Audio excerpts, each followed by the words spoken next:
it rolls downhill and we are in the valley. So, I'm putting it nicely. My Marine Corps stepfather would use different words.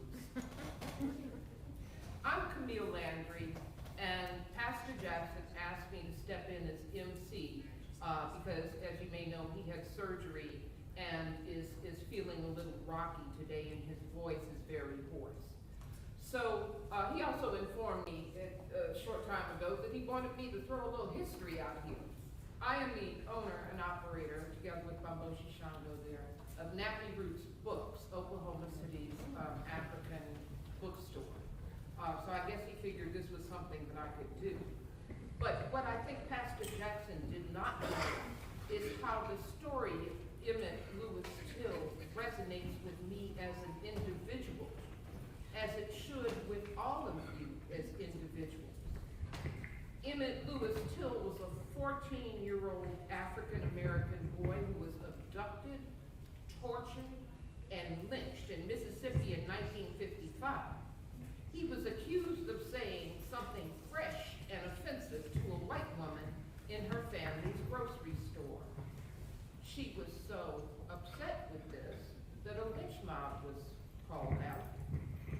And when young Emmett's body was discovered sometime later, the atrocities that had been committed upon him and to him were such that it took the world by storm and caused shock and dismay and even disgust to everybody who looked upon the pictures of that young boy after the lynch mob got through with him. That's the history, the brief history of Emmett Till. But the fact of the matter is, what happened to Emmett Till had happened to countless thousands before him and countless thousands afterwards. We gathered in this space not very long ago to lift up the names of Breonna Taylor and George Floyd and so many others. If we started saying their names, we would be here all night long. But there are a couple of reasons why this resonates with me very, very deeply. Emmett Till was born in July in Chicago, Illinois, the city of my birth. He died in August 1955 in True, Mississippi, down the road from where my grandmother was born. His resting place is Burr Oak Cemetery, not far from where many of my family members are interred. He had just graduated from James McCosh Elementary School, the school that my mother matriculated from just a couple of years after his birth. He lived on a street that was a scant block away from the home in which my mother grew up.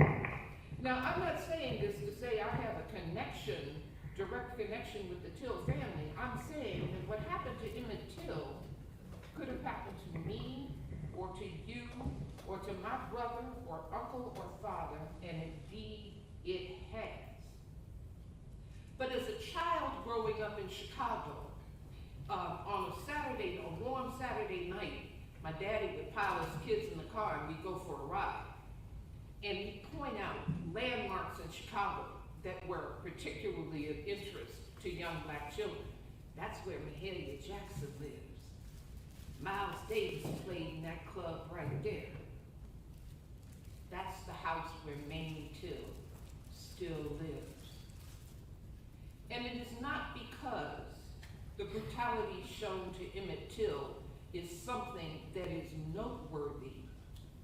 It is certainly worthy of remembrance, partially as a warning and partially as a battle cry for each and every one of us who faces the same oppression that has really not changed since 1955, except maybe in tone, but not in quality and not in results. And so I'm not going to take up too much time because this is a beautiful, warm Sunday evening and there are many speakers with profound words of wisdom to share to you. But I'm going to say that the death of Emmett Till for me was prophetic. It wasn't just a warning sign, it was a prophecy. Think about his name, Emmett Till. In order to reap something, you must first till. And I'm calling upon you not to shed salty tears of regret. You may if you wish, but I don't think that's what young Emmett would have you do. I think that if Emmett Till could speak to us tonight, he would say, remember me, and till the soil of indifference so that you can reap commitment. Till the soil of ignorance and reap self-awareness. Till the soil of individualism and reap solidarity. Till the soil of our differences and remove those rocks and reap unity. Till the soil of personal privilege and reap responsibility for each of our kinfolk and of Mother Earth herself. Till the soil of repression and reap liberation. He would tell us to hearken back to the words of our forebears, who would get together in a building not unlike this and sing, keep your hand on the plow, and what? Hold on. I'm going to end by saying, this was a young boy, and every mother's worst and father's worst nightmare is what became of Emmett Till. And so my wish for you on this evening is that you will indeed till the soil, and that all of us may raise our babies with our African love and not our oppressors' pain. Thank you very much. Ashe.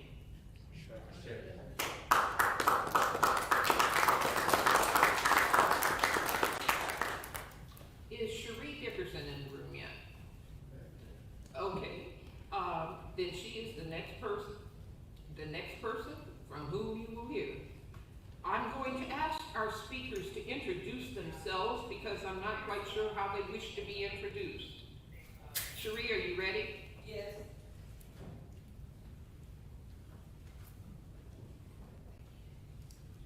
While she's making her way to the front, I want to put in a request that we consider the hospitality of the people of East 6th Street Christian Church, and that if you feel so moved, there is a basket by the back door in the vestibule. If you could drop a few coins in there, we're using their electricity. Any one of these mics is live. I have no shame, people. If you knew me, you'd know that.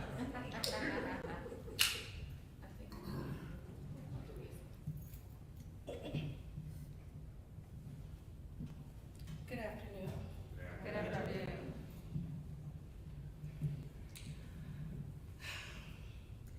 So, when I was speaking with my boss and my pastor, and probably one of my biggest conspirators in radical activism, the Reverend Jesse Jackson yesterday, I said, what do you want me to talk about? And he said, justice delayed is not justice denied. And for 24 hours, I've had a very difficult time coming up with content because it would be hard to make that argument or have people not feel the fatigue and feel like justice has not been denied, because in 2022, we still have mamas and daddies weeping for the loss of their children. We have movements that are still proclaiming that Black Lives Matter. We are still asking for bans off of our bodies and for bodily autonomy. And so for over 400 years, we as people in Black and brown skin are saying, do you see me?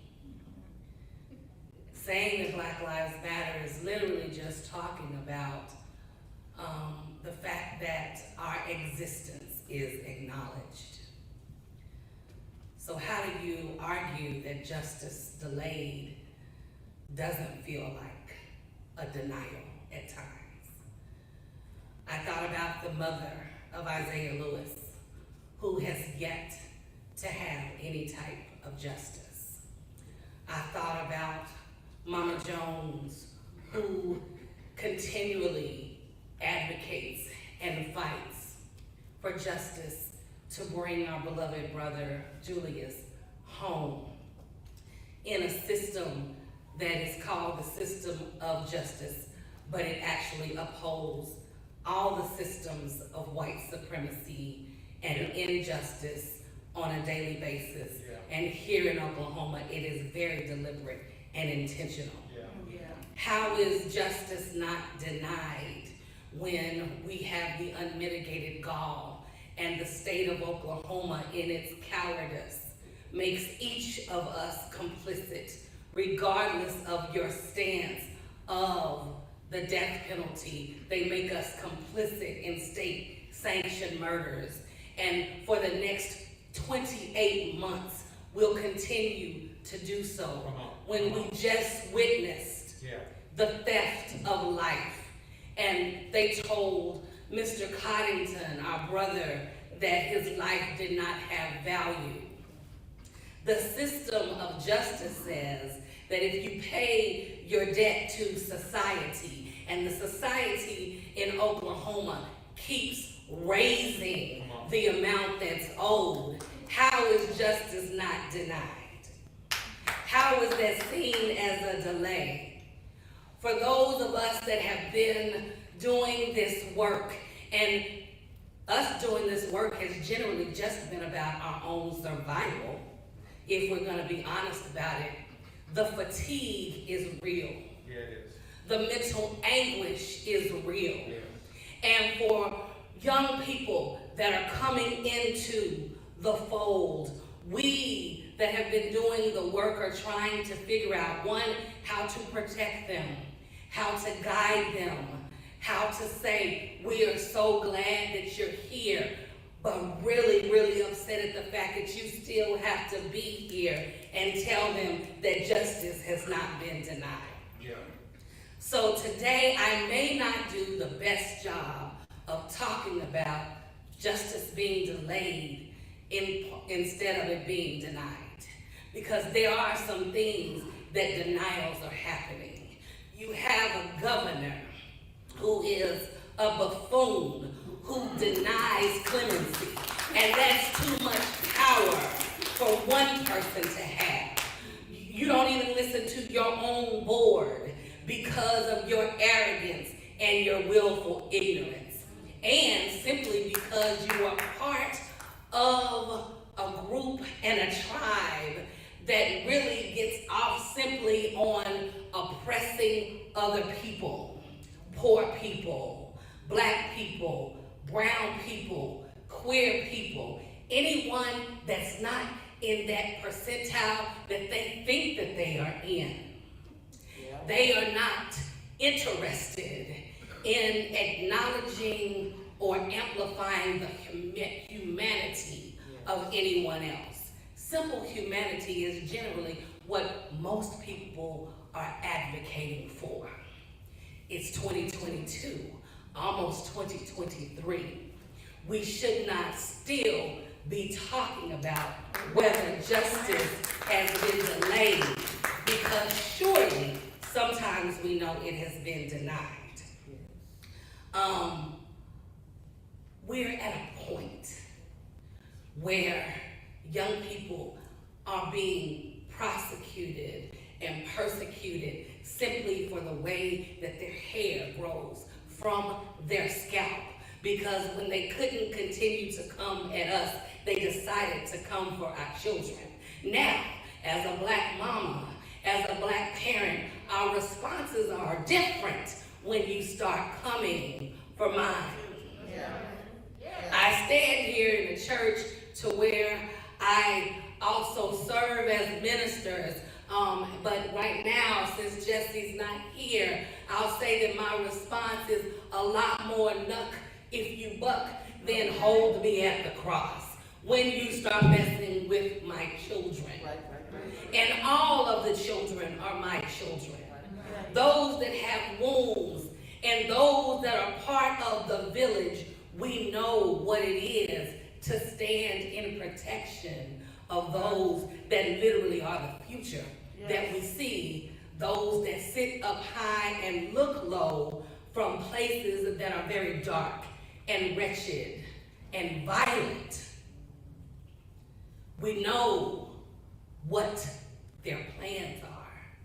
So instead of talking about whether justice is delayed, justice is denied, how about we start talking about how do we bring these people into accountability? How do we begin to pivot and use better strategic plans? How do we infiltrate? How do we be able to take away their funds and their money? We shouldn't have to say, "My life matters." We don't have to prove that our lives have value. We don't have to prove that we are worthy of simple things and extravagant things. Being a person who literally has been attacked and said that I had the audacity to buy new shoes when it would be nice to have comfortable shoes when you are in the streets marching. How dare you? So how do we align ourselves to call for accountability, continue to call accountability amongst ourselves, and stop distracting one another and unify? We saw the Black Panthers teach us people need food, they need shelter, they need community. How about we go back to these simple practices that means that if we all stand together, we continue to rise together and we are stronger together. That's the type of accountability that I'm talking to. I am not giving my energy or my mental capacity to figuring out how to really help those that I consider fools. I'm not giving my time, my passion, or my efforts to those that would rather see me and my child and my child's child and their child laying in a box. Let us all decide, instead of deciding whether or not we have justice and what status it is let us stand together, let us unify, and let us prepare to do it together. They cannot defeat us if we don't defeat ourselves. Will we stand together? I'm going to close with one of my favorite, it's my life mantra. Lilith Watson said, "If you have come here to help me, you are wasting your time. But if you have come here because you understand that your liberation is bound with my liberation, then let us get to work." Are you ready to work? My sisters, my brothers, my people of all spectrums, are you ready? If you are, let's say, let's go. Ashe.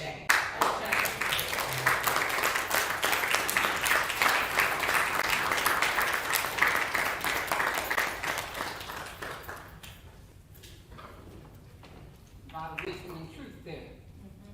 We're going to hear some more wisdom and truth from our sister Deborah Bonita.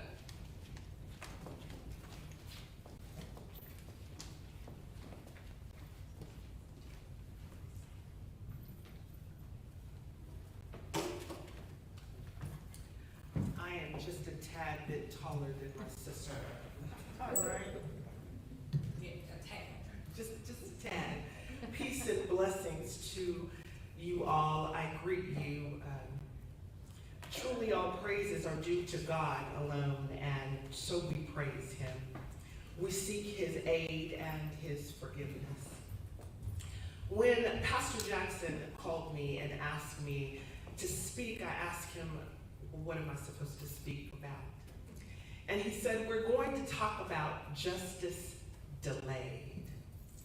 And I looked this up, and I don't know how many of you actually know that it is a legal redress that justice delayed is justice denied. It says that, okay, I'm gonna put glasses on because I'm gonna show my age here. It says that where an injured party is available but is not forthcoming for justice in a timely fashion, that is effectively the same as having no remedy at all. And I'm here to tell you that God sits on high and looks down low and will charge us all according to our actions. There is no such thing as justice denied in God's book. And I know many of us are wondering, when will it be justice and not just us? When will we see a part of that great plan that the forefathers wrote when we totally understand that it was never written for us? Dr. Martin Luther King said in his famous speech, I have a dream, that we had come at one point to cash a check, a promissory note that every individual would be heir to, a note that every person would have life, liberty, and the pursuit of happiness. And little did we know in 2022 we would still be chasing it. Still pursuing that simple justice, simple equality, a check that has been in default for a long time where citizens of color were concerned. When we turn on the TV, we see injustices every day. And there are some of you will say, well, my sister, it's not all bad. And for those of you that would say that, I would say, maybe you're right. My daughters have introduced me to something called quad pay or afterpay. I think many of us know about that, where you can pay just a little bit over a longer period of time. And I want to share with you today that I believe our justice is on quad pay, that we have received just a little bit of what should be owed to us. Now let's talk about what we know. We know this system is all too well still shackled us, still changed us, still chained us.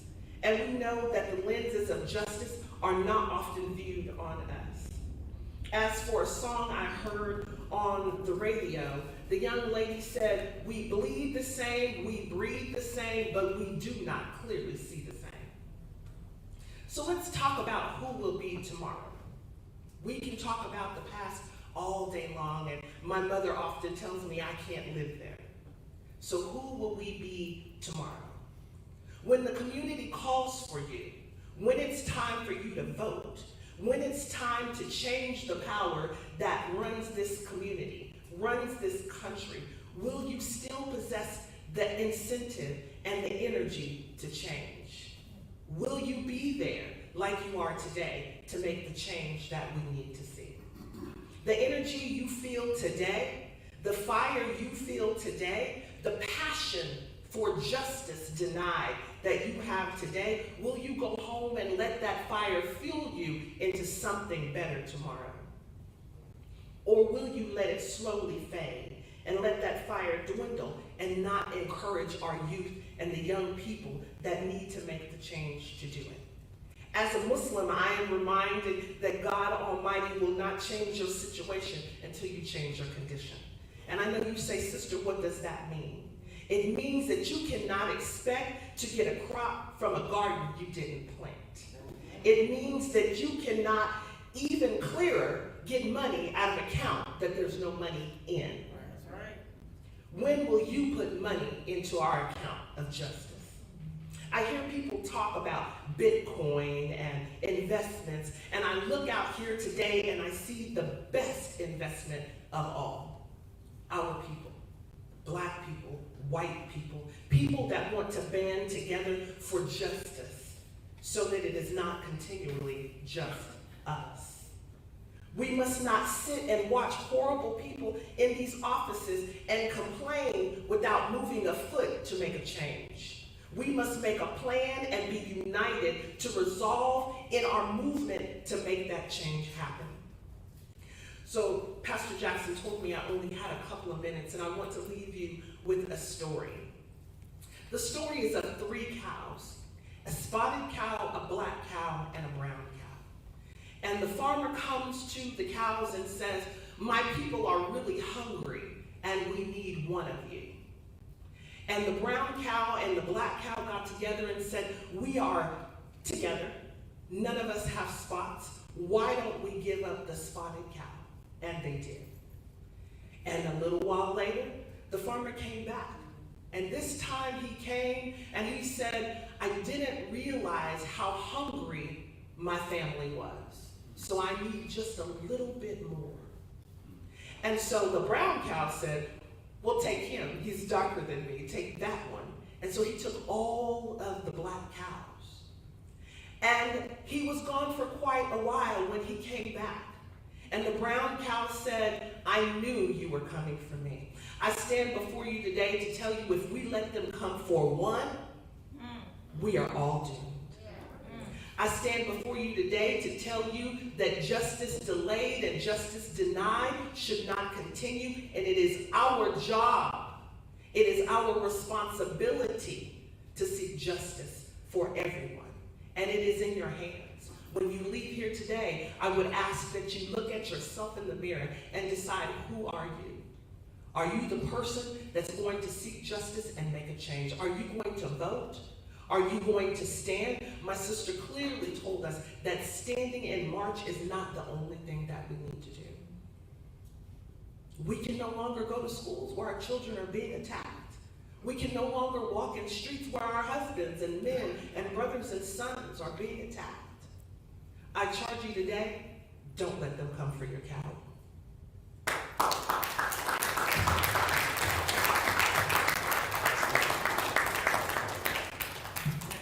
Thank you, my sister.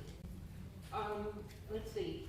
I'm half blind, and people are wearing masks. And so, is Councilwoman Nikki Nice in the building? I thought I saw someone come in the back door. A number of people have sent their regrets. They are with us in spirit, but this is a busy time of year. So I'm going to bring to the podium Joshua Harris Till.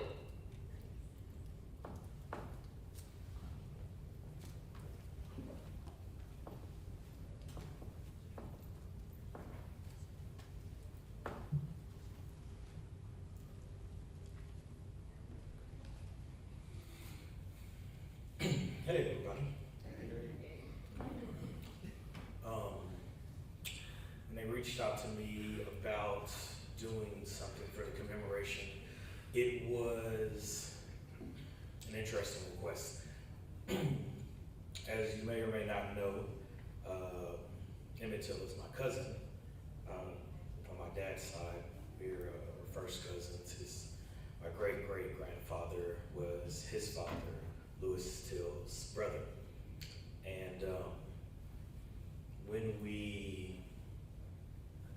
when I think about the situation, it's been really interesting because I've been related to Emmett my whole life, but people haven't cared about that relation as much in the past as they do now.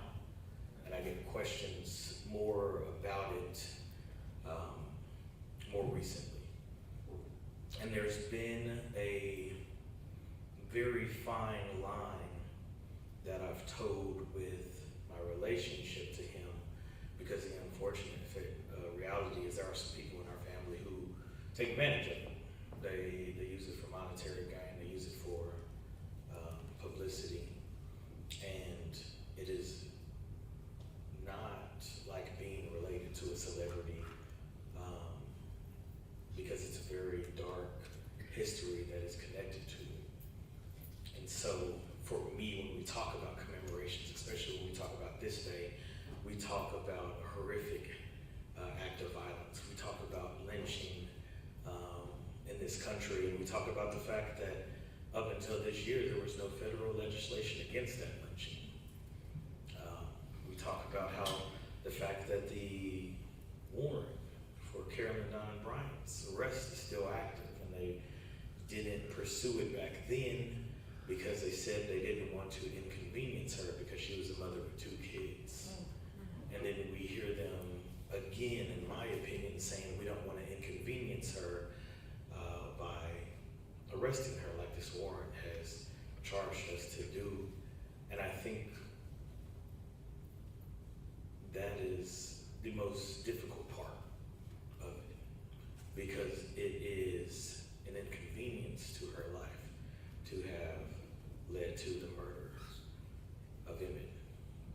It is an inconvenience to a lot of our lives when we see these videos, we see these news stories, we see real live evidence share with us that racism, unfortunately, is still alive and well in this country, and there are people who are trying to do something about it, and there are people who are actively protecting it. So much of what we know about Emmett's life was carried out by his mother, Mamie Till. One of the things a lot of people don't know is Lewis Till was lynched by the military. That's right. There's a lot of debate about what happened. There's a lot of redacted stories that are involved in it, but the reality was they accused him of raping 2 Italian women, him and another officer, and then they lynched him for it. Now, all of the records that our family has researched has indicated that there were 2 other soldiers who were less melanated who committed these crimes, but somebody had to pay for it. What we also know through the research that we've done is that these redacted records that nobody was supposed to have were leaked during the murder trial. And this was used as justification for why they were right to kill Emmett. It's 2022, and so the comment section exists. And so I was looking at a post the other day where somebody was like, justice was served with Emmett. He committed a crime, and so this is what happens. And I was like, it's the reality of this world that we live in, where people think that there was a judicial process involved in the lynching of Emmett Till.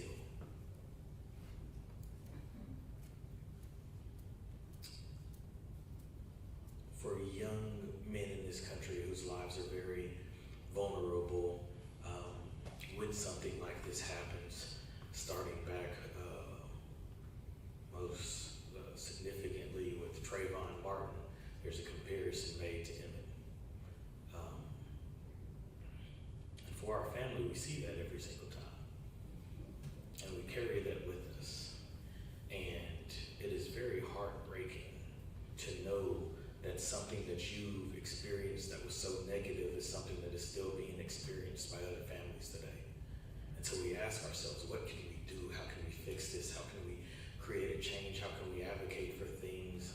And the unfortunate reality is, no matter how hard we try, we still run into a lot more barriers than we do successes. But for me, and for all of those still living, we continue to press on because the governor of Mississippi made it illegal for Mamie Till to open up the casket. He said, you do not have the right to. And then they personally had the officers seal it shut. Our family at the time took crowbars to the casket to be able to open it up because Mamie wanted to see her son. But the person in the box had been beaten and disfigured so much that she could not tell who that person was. I think that for a mother not to be able to recognize you is something that is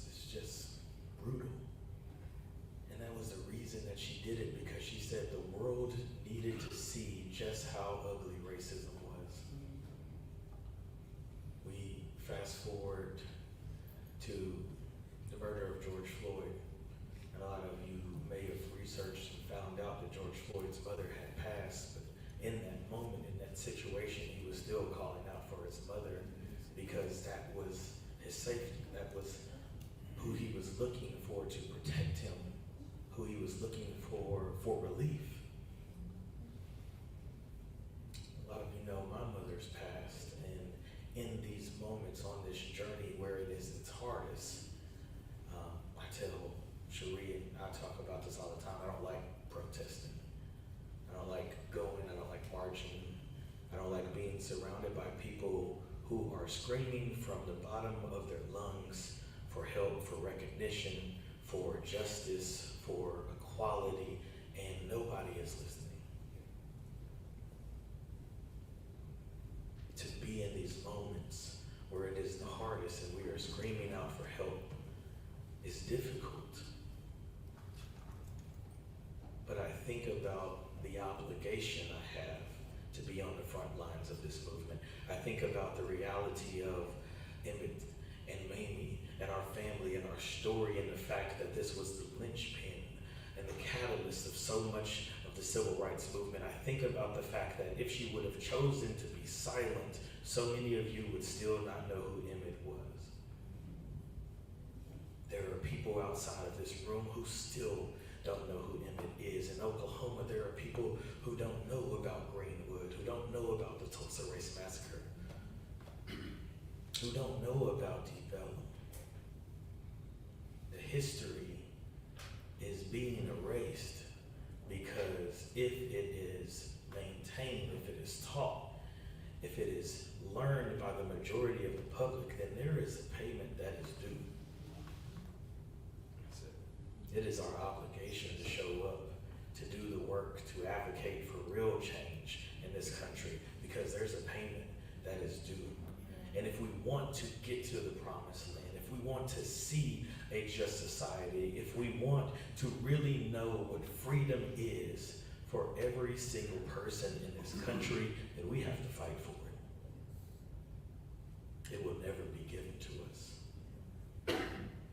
It is Black August, and some of you may know what it is, and some of you may not. I urge you to do the research, but when I was talking to Reverend Johnson earlier, he was like, I'm prepared to fight. I understand the obligation of fighting. I understand that it is necessary, because that is how we've gotten every single inch of justice in this country. And if we think that we have enough, there are so many to the left of you and to the right of you who are still waiting for that equality.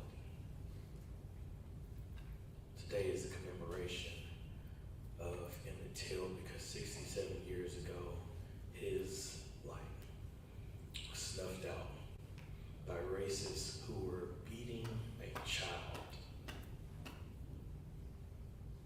We pretend like Emmett was large, like this was a fight, like this was fair. It was a gruesome, torturous beating, followed by a murder, and then they discarded his body into a river. A child. We are here to do the work because the work is necessary so that no other children have to deal with that fate. That is what I'm charged to do. That's what I'm charging you with the responsibility of doing, because that light can still shine on through us. Mamie Till said her mission in life is to make sure people know who Emmett was. Yeah. Because it's important that we know our history so we don't repeat our history. Thank you all for showing up.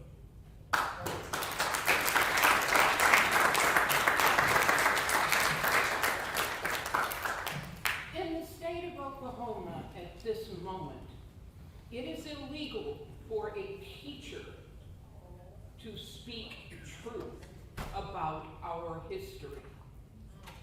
Our state legislature, together with our esteemed governor, I told Jesse I wasn't going to cuss in his church, but together they have created laws against critical race theory, a concept that they could not define if you hold a gun to their head.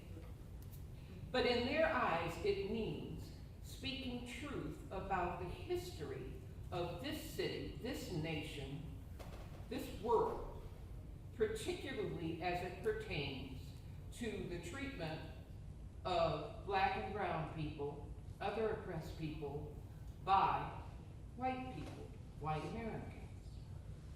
Now, there are many tools in our toolbox. You can't build a house if the only tool you have is a hammer. Voting is one tool that we have that can make a difference.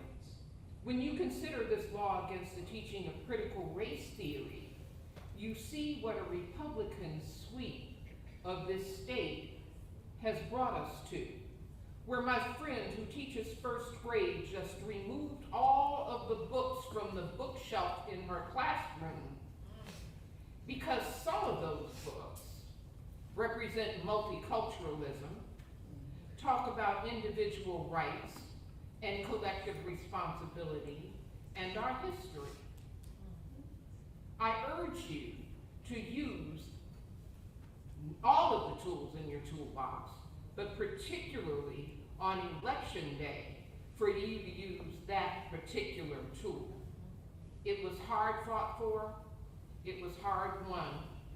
It is under threat now, and if we don't use it, we will in fact lose it. And that is my commercial.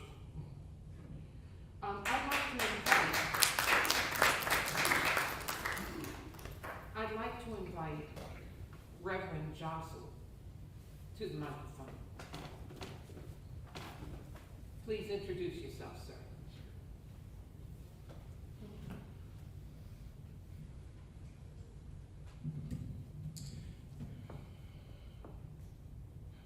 Good evening. Good evening. I am Reverend Keith Jossell, the Associate Minister at the Fifth Street Baptist Church here in Northeast Oklahoma City. I was talking to Joshua this morning, and I was explaining to him that this is a special time for me because I grew up in a town called Mount Bayou, Mississippi. That's where I was born, about 15 miles from Drew, Mississippi, where Emmett's body was discovered. I am grateful that even in the midst of assault on Black and brown bodies like Emmett's, even in the midst of whitewashing of history, there is always heroism that can be found. You see, if it wasn't for Mamie Till and others, we wouldn't even be sitting here today, even recognizing the life of Emmett Till. And so in the midst of our fighting, I believe that God wants us to hear lessons that we should be able to pull from the fact that today we are sitting here remembering the life of Emmett Till. For you see, when Emmett was lynched, the first thing that the state of Mississippi told everyone is that Emmett didn't die. In fact, as they began to whitewash the history, they said, well, we arrested him, but we let him go, and Emmett is hiding. Emmett ran away, and then when the body was recovered, they said this was not Emmett. It took a courageous mother to leave Chicago to be able to come down to sweltering, oppressive, racist Mississippi, to be able to declare in front of cameras and the nation and the world that Emmett had been murdered here in the Mississippi Delta. It wasn't just Mamie, because Mamie could not have done this by herself. There was a doctor, you see, the doctor at the hospital that I was born in, Dr. T.R.M. Howard, Dr. Howard was the doctor where the black people, like Fannie Lou Hamer, that's where we went to get our medical services so we could make sure that medical apartheid was not happening to us, that unforced or forced hysterectomies weren't happening to women, and these different racist, oppressive actions of medical malpractice would not occur. And so Dr. Howard had a mansion. Yeah, a mansion. And so Mamie and others who came into the state of Mississippi, because you couldn't stay in a white hotel, they would stay at Dr. Howard's mansion, and that's where they had armed guards to protect them from the Klan. But it wasn't just Dr. Howard. There was Ruby Hurley from the NAACP, who would actually go out to the field hands and tell them that it's okay to actually tell the courts what they actually saw. Because you see, in the state of Mississippi, if you actually testified against the dominant white systems and structures, then you would be lynched. You would be burned out. Something would happen to you like happened to Emmett. Ruby was the one that would go out into the field and talk to folks. It wasn't just Ruby, and it wasn't just Dr. Howard. How about Simeon Booker, who was the journalist, who was the one who would tell the story for Mamie in Jet magazine to make sure that the whole world would see what was going on in the state of Mississippi. And it wasn't just Simeon Booker, and it wasn't just Ruby Hurley, and it wasn't just Dr. T.R.M. Howard. It was also David Jackson, the photographer, who someone just talked about, who, when the casket was open, it was David who took the picture that the world saw so that they could see what this oppression, what this racist system looks like for black and brown bodies. Why am I giving you this history lesson? Because yes, Cherie, justice delayed can sometimes feel like justice denied. But if it wasn't for these brave and courageous souls in the moment, we wouldn't even be here today. In the face of the oppression, they stood up. And why does this matter today? Because you've heard it already. The whitewashing of our history continues today in this nation, in the state of Oklahoma. The whitewashing of history, of knowing who we are and what this nation has done, the truth about who this nation is. This nation that still says that it strives for equality and for all people, that still does not do that. It's still happening today. Still happening today. Read your papers. Read your papers. Norman's teacher just resigned last week. Just resigned last week because a parent reported her for being able to talk about multiculturalism in the classroom. It's happening. So what's my message for you today? It's really simple. Do your part. Do your part. You know, I left out one important person. Moses Wright. Emmett's uncle. Can you imagine what it was like when they came into his house in the middle of the night and dragged Emmett out, and he couldn't do anything about it because he was trying to protect his wife and children? But then Moses had an opportunity for redemption, and he stood up in that courtroom in a most courageous and brave fashion, and he pointed out the individual who took Emmett out of that house. Look, we're not going to get here by ourselves.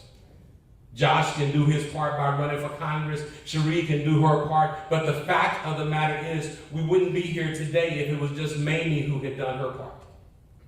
Everybody has to do your part. You have a part to play. And it starts with what my brother Malcolm X used to say. It starts with knowing who you are. It starts with knowing your identity. It starts with knowing that you are kings and queens. And if you know that you are kings and queens, and then you start looking at how you're living right now, it will prompt you to ask questions like, why am I living like this? And then you will learn what was taken from you. And like Cherie said, you will not then say, how can I help you? But you will then say, what do I need to do to get mine back? And truth, that's what the whitewashing of American history is all about. Because they understand that if we know who we are, if we understand what our identity is, if we understand what was ours and what has been taken from us, that this nation was stolen from natives and built on the backs of African Americans, if we know the truth about who we are, then we're not going to wait for somebody else, but we will come together. We will use our gifts, and we will do together what they cannot turn around. God bless you.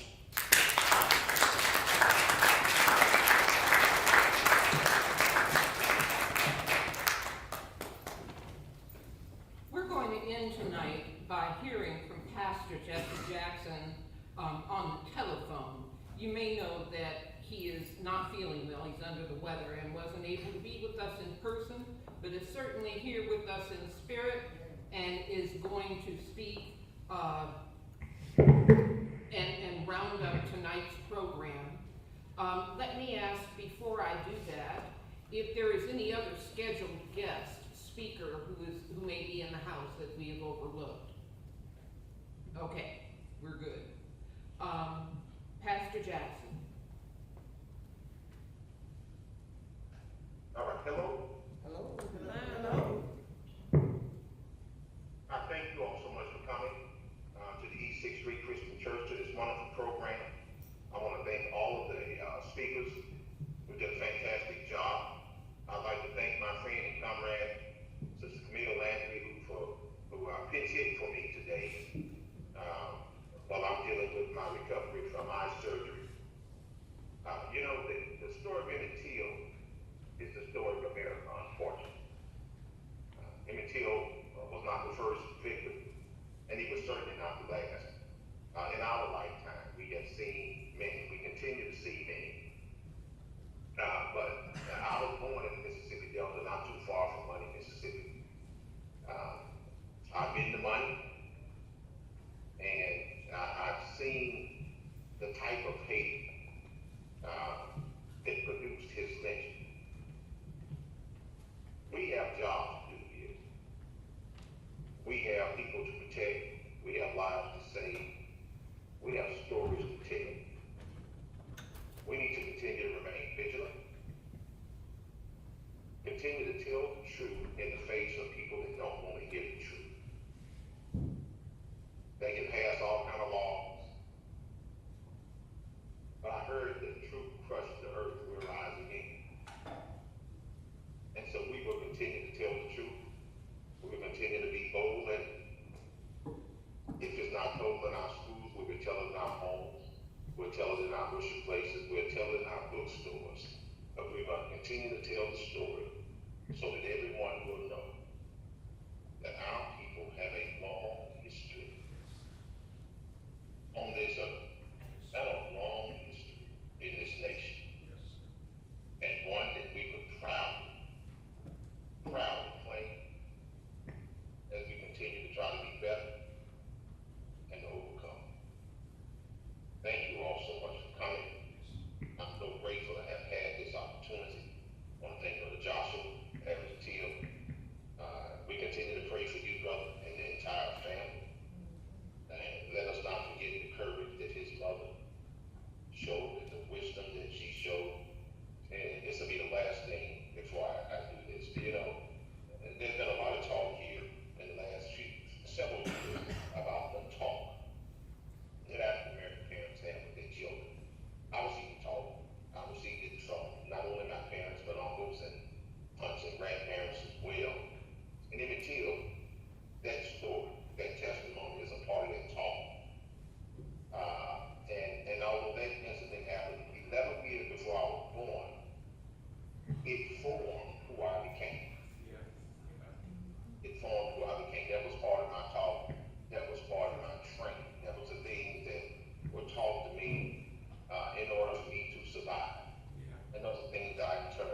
I'm assuming on East Sixth Street Christian Church, YouTube. 1919.org. Okay, on YouTube, and you can review it. Please share it. But the main thing I want you to do is to keep your hand on the plow, to till the barren and bitter soil of oppression and reap your own liberation. Say his name. Emmett Till. Say his name.